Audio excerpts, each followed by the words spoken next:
KGMU में भर्ती 5 मरीजों ने तोड़ा दम।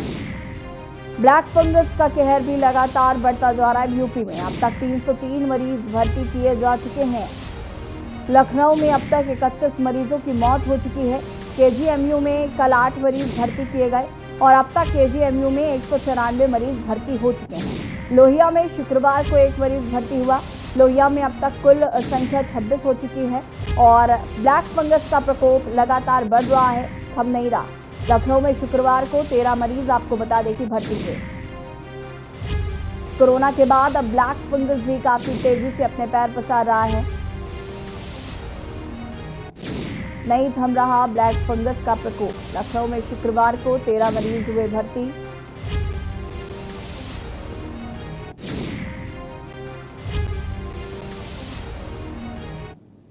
और लखनऊ से एक और बड़ी खबर, ब्लैक फंगस के मरीजों को नहीं मिल रहे हैं इंजेक्शन। ब्लैक फंगस के मरीजों को नहीं मिल रहे हैं इंजेक्शन। मरीजों के मुकाबले इंजेक्शन की आपूर्ति नहीं। रेड क्रॉस सोसाइटी अस्पतालों को आपूर्ति कर रहा। इंजेक्शन की कमी के चलते इलाज प्रभावित हो रहा है। आपको बता दें कि गुरुवार रात 150 और शुक्रवार को 50 इंजेक्शन की खेप आई। इंजेक्शन की खेप को 33 मरीजों में बांटा गया है और हर मरीज के लिए 6 इंजेक्शन दिए गए हैं। इंजेक्शन के लिए 25 नए आवेदन आए हैं। सोसाइटी में इंजेक्शन के लिए 25 नए आवेदन हैं। इंजेक्शन की खेप को 33 मरीजों में बांटा गया है। आपको बता दें कि हर मरीज के लिए 6 इंजेक्शन दिए गए हैं। इंजेक्शन के लिए 25 नए आवेदन आए हैं।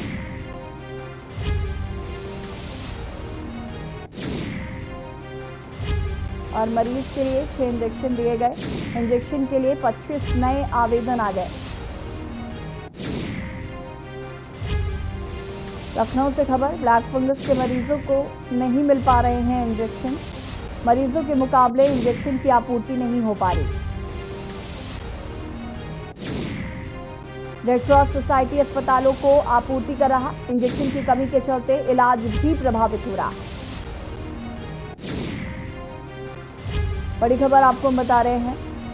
गुरुवार रात 150 और शुक्रवार को 50 इंजेक्शन की खेप आई। इंजेक्शन की खेप को 33 मरीजों में बांटा गया। हर मरीज के लिए 6 इंजेक्शन दिए गए हैं।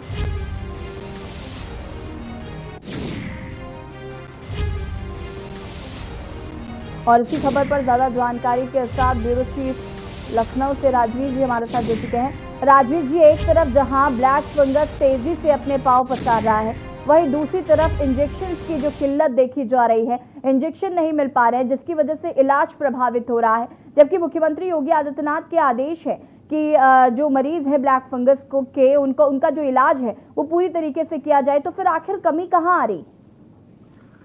बिल्कुल ऐसी देखिए, सरकार की नजर में ब्लैक फंगस के लिए जो भी दवाएं हैं, इंजेक्शन है, उसकी कोई कमी नहीं है। लेकिन अगर आप जमीनी स्तर पर देखेंगे तो हर मरीज का जो तीमारदार है, जिसको भी ब्लैक फंगस हुआ है, उसका जो तीमारदार है वो इंजेक्शन के लिए लगातार संघर्षरत है, तमाम तरीके से मेहनत कर रहा है, बावजूद उसके ये इंजेक्शन नहीं मिल रहे हैं। चूंकि आप देखिए तो प्राइवेट सप्लाई वैसे भी इस इंजेक्शन की बंद कर दी गई है।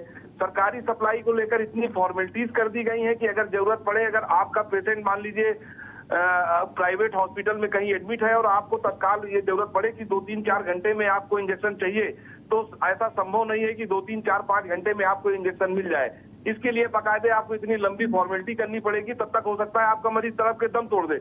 और यही कुछ हो रहा है। सरकार की आंखों में जिन अधिकारियों ने काली पट्टी बांध रखी है, ये बेहद दुर्भाग्यपूर्ण है। सरकार के में जो भी उच्च अधिकारी लोग हैं, उच्च स्तर पे बैठे हुए लोग हैं, उनको इस बात को सोचना चाहिए, समझना चाहिए कि किस तरह से पहले अगर ब्लैक फंगस का कोई इंजेक्शन आपको चाहिए तो बाकायदे डॉक्टर की परमिशन लेनी पड़ती है जिस हॉस्पिटल में है। उसके बाद ये एक पेपर जाता है कमिश्नर के यहाँ ये पेपर जमा होता है। जमा होने के दूसरे दिन रेड क्रॉस सोसाइटी में जाता है। रेड क्रॉस सोसाइटी जो इसको बना के रखा है जहाँ पे इंजेक्शन मिलेगा, फिर वहां पे वो तय होता है कि कितने इंजेक्शन आपको दिए जाए। तो ये फॉर्मेलिटी आप समझिए कि कम से कम 24 घंटे तो इस फॉर्मेलिटी को पूरा करने में लग ही जाएंगे, जो आप लगातार इस पर काम करते रहेंगे। आप सोचिए कि कोई भी मरीज अगर बाहर से आता है, उसको नहीं पता है कमिश्नर ऑफिस कहाँ है, उसको नहीं पता रेड क्रॉस सोसाइटी कहाँ है, तो किस तरह से दर दर भटकेगा। और यही कुछ हो रहा है। हाल फिलहाल ब्लैक फंगस ब्लैक फंगस के इंजेक्शनों को लेकर। जैसी जी राजवीर जी, जैसे कि ये भी खबर आई कि इंजेक्शन की जो खेप है वो आई है और हर मरीज के लिए 6 इंजेक्शन दिए गए हैं। अगर किसी को ज्यादा इंजेक्शन की जरूरत है फिर वो व्यक्ति क्या करेगा? ऐसे तो फिर लोगों की मौत हो ही रही है। देखिए, मैंने बताया जैसे कि यही कुछ हो रहा, यही सारी चीजें चल रही हैं।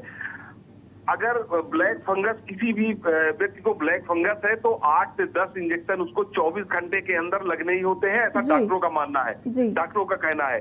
लेकिन जब आप इतनी सारी फॉर्मेलिटीज जो मैंने बताई है वो आप पूरी करते हैं, तब आपको ये रेड क्रॉस सोसाइटी के ऑफिस में तय होता है और 24 घंटे बाद कि आपको 2 इंजेक्शन दिए जाने हैं कि 3 इंजेक्शन दिए जाने हैं कि 4 इंजेक्शन दिए जाने हैं। तो ऐसे में आप समझ सकती हैं कि क्या स्थिति होगी, किस तरह की परिस्थितियों से गुजरना पड़ता होगा। हालांकि मैंने बताया कि सरकार की नजर में तो बेहद बढ़िया इलाज हो रहा है, बहुत बढ़िया इलाज हो रहा है, लेकिन सच्चाई ये है कि जब आप जमीनी स्तर पर देखेंगे तो इंजेक्शन से लेकर दवाओं का पूरी तरह से अभाव है।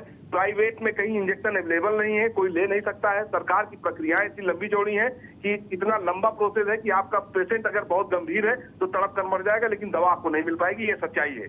बिल्कुल राजवीर जी, कहीं ना कहीं जमीनी हकीकत को बहुत हद तक परखने की जरूरत है। सिर्फ सरकारी आंकड़ों और दावों के हिसाब से नहीं चला जा सकता, क्योंकि ऐसे तो मौतों का आंकड़ा भी काफी तेजी से बढ़ेगा और कोरोना के टाइम पे जो गलतियां हुई वो वापस ब्लैक फंगस के टाइम पे कहीं ना होने लगे। फिलहाल आपका बहुत बहुत शुक्रिया तमाम जानकारी देने के लिए।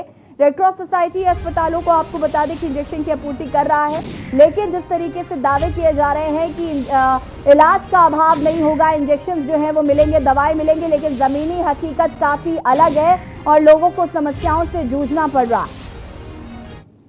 और यहाँ पर वक्त हो गया